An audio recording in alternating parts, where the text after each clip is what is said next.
Chegamos à quinta-feira da segunda semana da Quaresma de São Miguel Arcanjo, conhecendo armas espirituais para vencer as batalhas da nossa vida, que não são simplesmente humanas, são muito mais do que isso. E Jesus vem, né?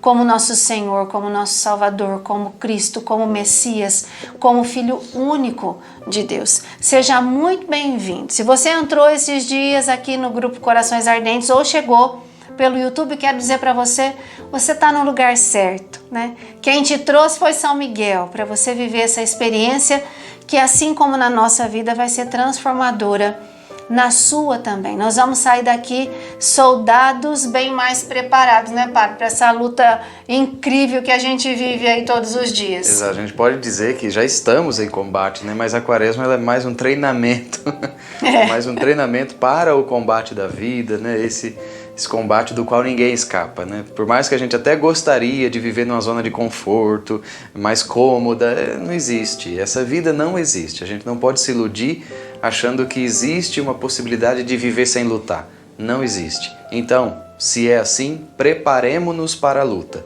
A Quaresma vai nos ajudar pela disciplina na oração, pelas penitências, pelas mortificações, pelas orações, por aquilo que a gente vai aprendendo, né? Cada conhecimento que a gente adquire a respeito da fé, a respeito da nossa igreja, isso fortalece, ilumina a nossa mente de um tanto que aí a gente se sente realmente mais preparado para lutar, né? Com essas armas. Não estamos como quem vai à praia, estamos em campo de batalha muito bem preparados para enfrentar o combate. Então é por essa razão que nós estamos aí treinando na Quaresma, já vivendo o combate, né? Mas é um treinamento para a vida.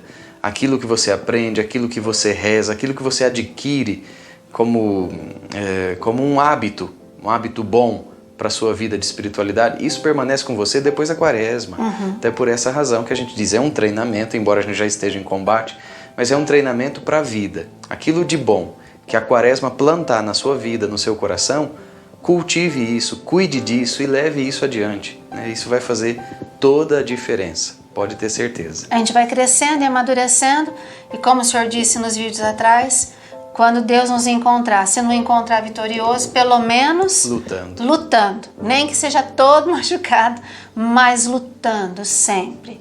Lutando pela nossa vida, pela nossa salvação, pela nossa família, pela nossa igreja, pelas verdades do Evangelho. Então hoje aqui mais uma vez, mais um passinho, né? E o Padre hoje vai falar para nós, nessa segunda semana, onde essa arma é o nome de Jesus, ele vai falar sobre Jesus que é Senhor. E aqui ontem eu já mais ou menos dizia, preparando um pouquinho do tema de hoje, que existe uma relação entre o título Filho de Deus e o título Senhor, e é importante que a gente entenda uma coisa, né? Até o diabo reconhece que Jesus é Filho de Deus, porque isso é uma questão de natureza, ele é. O diabo reconhece isso, gostando ou não, reconhece. Tanto é que lá naqueles episódios do Evangelho onde aparecem os exorcismos, Jesus está na sinagoga, começa a falar, aí o endemoniado lá pelo meio começa a se estribuchar, né? Ele fica incomodado com a presença de Jesus. Ou então lá no cemitério, quando tem aqueles endemoniados pelo meio dos túmulos, eles dizem assim: o que queres de nós, Jesus de Nazaré? Viestes nos perder? Eu sei quem tu és o Filho de Deus. Então, em vários momentos de exorcismo no Evangelho, essa expressão aparece. Eu sei quem tu és o Filho de Deus. Então, saber que Jesus é Filho de Deus, isso é uma questão de natureza. Ele é, goste você ou não, creia você ou não, ele é Filho de Deus. Agora, uma coisa o diabo nunca diz para Jesus, que ele é Senhor. Olha. Ele reconhece que Jesus é Filho. Eu sei quem tu és o Filho de Deus, mas ele nunca diz tu és Senhor. Porque embora ele seja o Senhor, aqui já existe também, em contrapartida, uma necessidade de submissão da parte de quem reconhece, entende? Então o diabo não se submete a Jesus, ele não reconhece Jesus como seu Senhor, ele é, mas o diabo não se sujeita a isso. Tem até uma frase que diz, né, o diabo prefere reinar no inferno a servir no céu. E às vezes isso nos pega também, esse tipo de orgulho, né, de orgulho satânico. Porque a gente também custa se dobrar, vencer o próprio orgulho. Reconhecer Jesus como Senhor é se submeter ao seu senhorio. É deixar que Ele governe a nossa vida, é dizer, Senhor, o que eu sou e o que eu tenho está nas Tuas mãos. Conduz da melhor forma. Né? Eu me submeto livremente, humildemente a Ti, ao Teu poder. Então, reconhecer Jesus como Senhor é isso. E a gente precisa recuperar, retomar o sentido dessa expressão, porque Senhor para nós também é usado como um pronome de tratamento, de respeito, né? Porque eu sou padre, as pessoas dizem, Senhor, me chamam de Senhor. Mas por uma questão de respeito, né? da ordenação, coisa e tal, a gente chama um senhor, um homem mais velho chama de Senhor também. Quando a gente diz Senhor falando de Jesus, não é esse pronome de respeito, de tratamento, não é isso. Senhor é o correspondente ao Adonai, que era usado no Antigo Testamento pelos judeus para substituir o nome impronunciável de Deus. Né? Lembra, eu falei que quando aparecia lá as 4 letras do tetragrama sagrado, o judeu tapava os olhos e dizia Adonai para não pronunciar o nome de Deus. Então o correspondente disso é Senhor para nós. Não é simplesmente uma questão de respeito e de reverência por alguém que é importante. É uma questão de submeter-se a alguém que é realmente grande. No grego, era o Adonai no hebraico, no grego tinha o Kyrios, né? Que era um título que o imperador arrogava para si, porque ele queria se colocar no lugar de Deus. Então ele exigia que as pessoas o tratassem por Kyrios, né? A gente tem na missa o Kyrie, que é uma variante dessa mesma palavra. Por quê? Os cristãos, desde o início, eles não diziam Kyrios para o imperador, eles diziam Kyrios para Cristo ressuscitado. Tanto é que muitos cristãos, milhares, morreram justamente por causa dessa palavrinha. O imperador exigia que ele fosse cultuado, os cristãos se recusavam. Somente um é o Senhor, e aí é Jesus. Então eles se submetiam a Jesus, não se submetiam ao império, e por isso eram martirizados. Então Senhor tem todo esse sentido que não é só uma questão de reverência e de respeito, é muito mais. A gente atribuir a Jesus esse título de Senhor, de Kyrios, de Adonai, é por reconhecer sua grandeza, é por reconhecer nossa miséria, é também por vontade de se submeter a Ele. Então somente, vai lembrar São Paulo, né? Somente no Espírito nós podemos dizer que Jesus é o Senhor. O diabo não era movido pelo Espírito de Deus, por isso que ele era incapaz de dizer, eu sei que tu és Senhor. Dizia que tu és filho de Deus, sim, porque isso não dá para negar. E ele, como um ser angélico, né, um ser espiritual, ele sabe. Agora, dizer Jesus é o Senhor somente no Espírito, somente na graça, na força e na ação do Espírito é que nós podemos nos submeter a Jesus como Senhor de nossas vidas. Entregar a Ele a nossa vida e dizer, é aquela escravidão de amor, né? Então é somente no Espírito que nós podemos nos entregar inteiramente a Ele. Então cuidado com esse orgulho, essa coisa que às vezes vai colando também em nós, da gente não querer se dobrar, se submeter, da gente querer ser o dono da própria vida, né, e conduzir as coisas do próprio jeito. E a igreja diz isso, mas eu não concordo. E aí você quer se colocar acima da igreja, da fé, acima, entende? Então isso é um orgulho que a gente precisa, contra o qual a gente precisa lutar. Então qual é a melhor maneira disso? Dizer que Jesus é o Senhor e se dobrar diante dele e reverenciá-lo e amá-lo e se submeter a essa escravidão de amor, né, livremente. Não para ser escravo, pelo contrário, né, o grande paradoxo é esse. Quanto mais eu me submeto ao Senhor, mais livre eu sou. Ele não me escraviza, ele me liberta. Enquanto que o pecado, ele sim, me torna escravo. Tem uma reflexão que diz mais ou menos isso, né? Bom, eu fiz um voto de castidade, pelo meu sacerdócio, coisa. A Sandra fez o voto do matrimônio.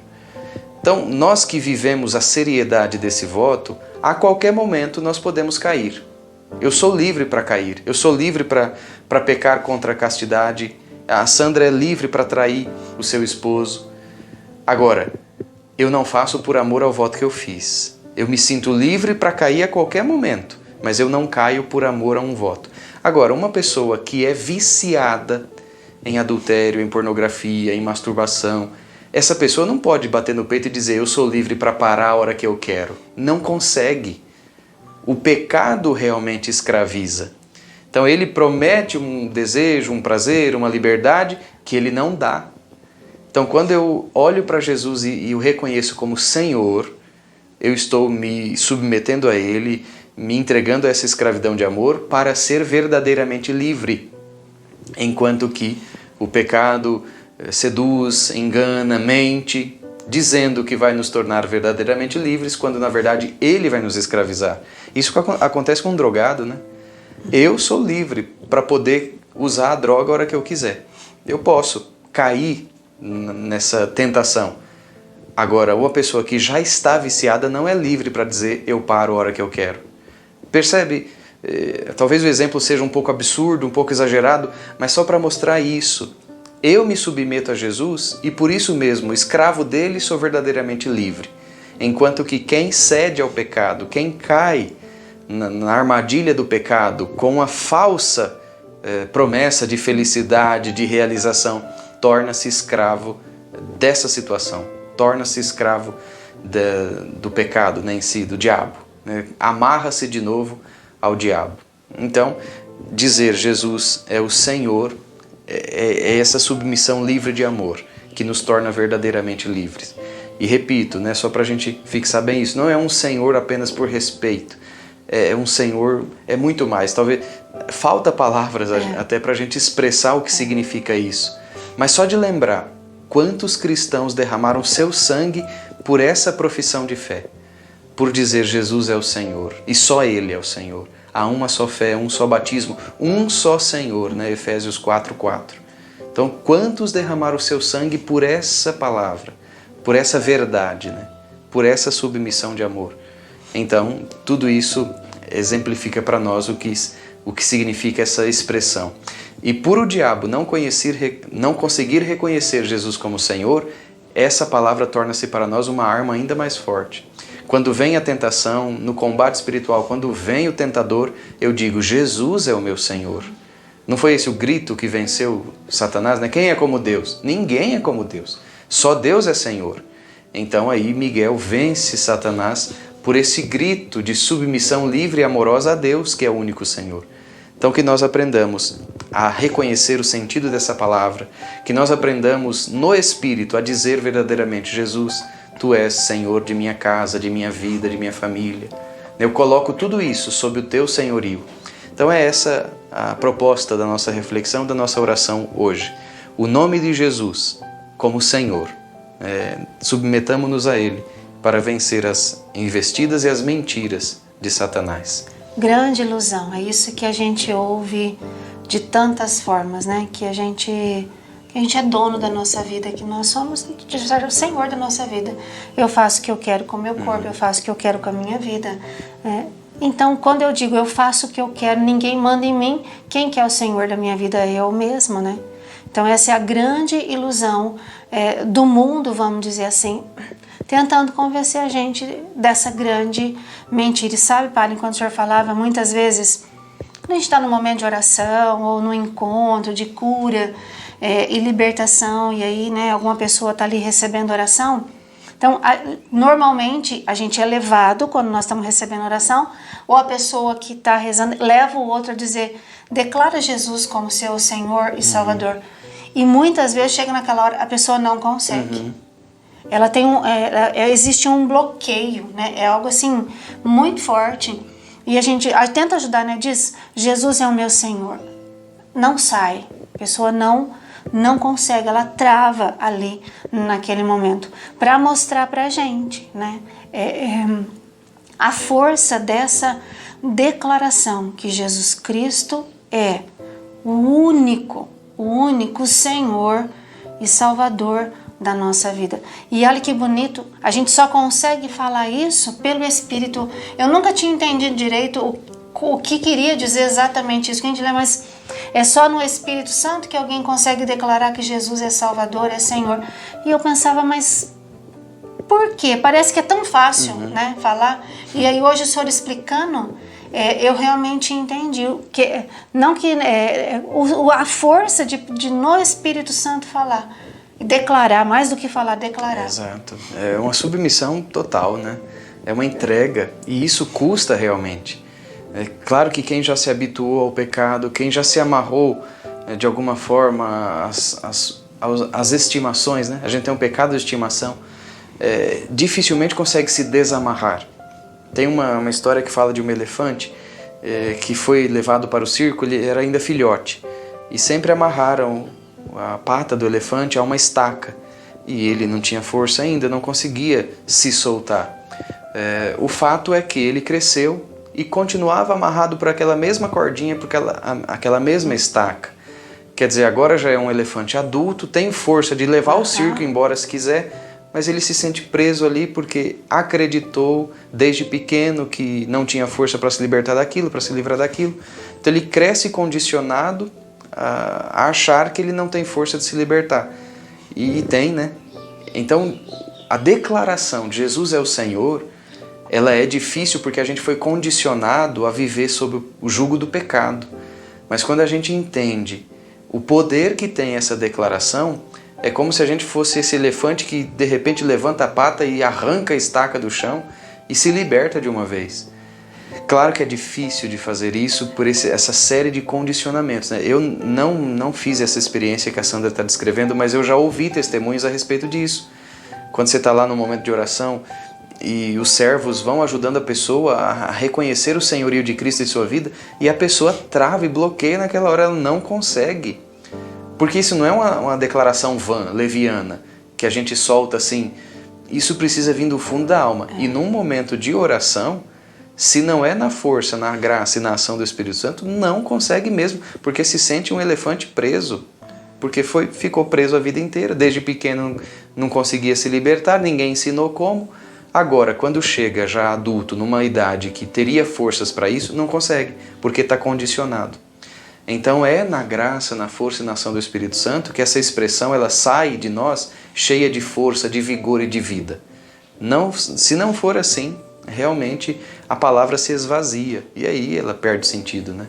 Agora, quando a gente entende o sentido de tudo isso, ganha uma força e nos dá uma força nova. Então você é convidado a fazer, nós não estamos num momento de oração tão intenso quanto é um retiro, mas você é convidado a fazer essa declaração, né? Jesus é o Senhor da minha vida, da minha família, da minha casa, das minhas finanças. Jesus, eu escolho Jesus como Senhor e Salvador, único Senhor e Salvador de minha casa, de minha vida. Faz essa declaração.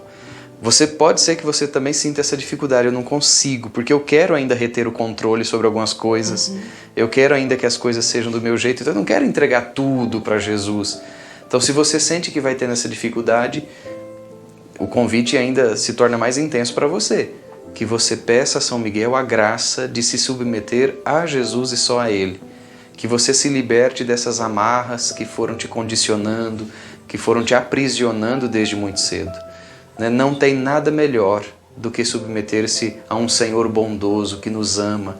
Uma coisa é se submeter a um tirano, outra coisa é se submeter a um Senhor bom e que nos ama. Então não tem nada melhor do que se submeter a Deus, né? Sabendo que Ele tem para nós uma herança, uma recompensa, que Ele nos fortalecerá nesse combate, que Ele não nos deixará sós, né? A gente falava isso ontem. Então, força, né? Fé, coragem, pede ao Espírito Santo de Deus a sua força e o seu poder para declarar hoje: Jesus é o único Senhor e Salvador de minha vida, de minha casa, de minha família, de tudo que me pertence. Ao rezarmos as orações hoje dessa quaresma, São Miguel que se submete, né? Que se humilha, que se prostra diante de Jesus que é o Senhor, que nós possamos hoje também rezando, fazer isso, a cada oração que nós formos rezar agora, em nome do Pai, do Filho e do Espírito Santo. Amém. São Miguel Arcanjo, defendei-nos no combate. Sede nosso refúgio contra a maldade e as ciladas do demônio. Ordene-lhe Deus, instantemente o pedimos, e vós, príncipe da milícia celeste, pela virtude divina, precipitai no inferno a Satanás e a todos os espíritos malignos que andam pelo mundo para perder as almas. Amém. Sacratíssimo coração de Jesus, tende piedade de nós. Sacratíssimo coração de Jesus, Tende piedade de nós. Sacratíssimo coração de Jesus, Tende piedade de nós. pedindo a intercessão de São Miguel, rezamos sua ladainha. Senhor, tende piedade de nós. Senhor, tende piedade de nós. Jesus Cristo, tende piedade de nós. Jesus Cristo, tende piedade de nós. Senhor, tende piedade de nós. Senhor, tende piedade de nós. Jesus Cristo, Ouvi-nos. Jesus Cristo, Atendei-nos. Pai celeste que sois Deus, Tende piedade de nós. Filho redentor do mundo que sois Deus, Tende piedade de nós. Espírito Santo que sois Deus, Tende piedade de nós. Trindade Santa que sois um único Deus, Tende piedade de nós. Santa Maria, Rainha dos Anjos, Rogai por nós. São Miguel, Rogai por nós. São Miguel cheio da graça de Deus, Rogai por nós. São Miguel perfeito adorador do Verbo Divino, Rogai por nós. São Miguel coroado de honra e de glória, Rogai por nós. São Miguel poderosíssimo príncipe dos exércitos do Senhor, Rogai por nós. São Miguel porta estandarte da Santíssima Trindade, Rogai por nós. São Miguel guardião do paraíso, Rogai por nós. São Miguel guia e consolador do povo israelita, Rogai por nós. São Miguel esplendor e fortaleza da igreja militante, Rogai por nós. São Miguel honra e alegria da igreja triunfante, Rogai por nós. São Miguel luz dos anjos, Rogai por nós. São Miguel baluarte dos cristãos, Rogai por nós. São Miguel força daqueles que combatem pelo estandarte da cruz, Rogai por nós. São Miguel luz e confiança das almas no último momento da vida, Rogai por nós. São Miguel socorro muito certo, Rogai por nós. São Miguel nosso auxílio em todas as adversidades, Rogai por nós. São Miguel arauto da sentença eterna, Rogai por nós. São Miguel consolador das almas que estão no purgatório, Rogai por nós. São Miguel a quem o Senhor incumbiu de receber as almas que estão no purgatório, Rogai por nós. São Miguel nosso príncipe, Rogai por nós. São Miguel nosso advogado, Rogai por nós. Cordeiro de Deus que tirais o pecado do mundo, Perdoai-nos, Senhor. Cordeiro de Deus que tirais o pecado do mundo, Ouvi-nos, Senhor. Cordeiro de Deus que tirais o pecado do mundo, Tende piedade de nós, Senhor,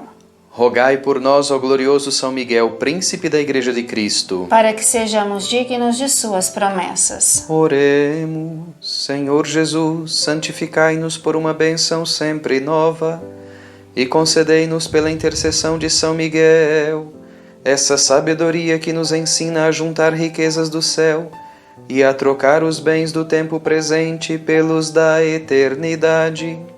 Vós que viveis e reinais em todos os séculos dos séculos. Amém. Rezemos também pedindo a intercessão, a defesa de Nossa Senhora, Augusta Rainha dos Céus, Soberana Senhora dos Anjos. Vós que desde o início recebeste de Deus o poder e a missão de esmagar a cabeça de Satanás, nós vos pedimos humildemente, enviai vossas legiões celestes, para que sob vossas ordens e por meio de vosso poder, persigam os demônios, combatendo-os por toda parte, reprimindo a sua audácia e repelindo-os para o abismo profundo. Quem é como Deus? Ó boa e eterna Mãe, vós sereis para sempre nosso amor e nossa esperança. Ó Divina Mãe, enviai os santos anjos para nos defender e afastar para longe de nós o cruel inimigo. Santos anjos e arcanjos, defendei-nos e guardai-nos. Amém. Quaresma de São Miguel é assim, tem hora que é uma brisa leve, tem hora que é algo mais suave, né? Que o Senhor vem para curar o nosso coração, mas tem hora que é forte, que é intenso, né? Porque é também um combate. Então, Deus seja louvado por cada dia dessa quaresma, por cada tema.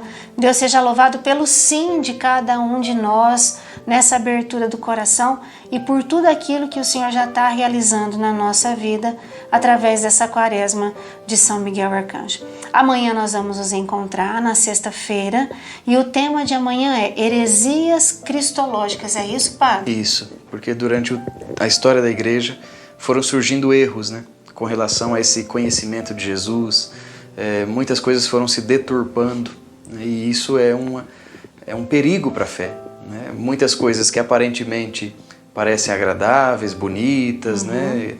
Na verdade estão minando a fé, Então, conhecer as heresias também é uma arma importante, poderosa, para que a gente possa combater contra elas. Então amanhã a gente se encontra no seu horário, não precisa ser 4 horas da manhã. No seu horário, onde você, eu, cada um de nós vamos sendo fiel. Já curtiu, compartilhou, já se inscreveu no canal do YouTube? Faz isso, porque nós já tivemos experiência de outros momentos de novena, onde pessoas se encontraram com um conteúdo tão importante como esse que nós estamos vivendo, porque o YouTube entregou para ela, né? Ela ali procurando, entregou para ela esse grupo aqui, Corações Ardentes, e esses vídeos. Então, é muito importante. Vamos se inscrever para que o canal seja impulsionado, tá bom? Nós vamos pedindo a benção de Deus para continuar firmes, fortes e de coração aberto. O Senhor esteja convosco. E Ele está no meio de nós. Por intercessão da bem-aventurada Virgem Maria, Rainha dos Anjos, desça sobre vós e permaneça sempre a bênção de Deus rico em misericórdia, o Pai, o Filho e o Espírito Santo. Amém. Nós vamos pedir hoje que São Miguel rogue por nós, rezando assim: São Miguel, arauto do exército do Senhor, rogai por nós.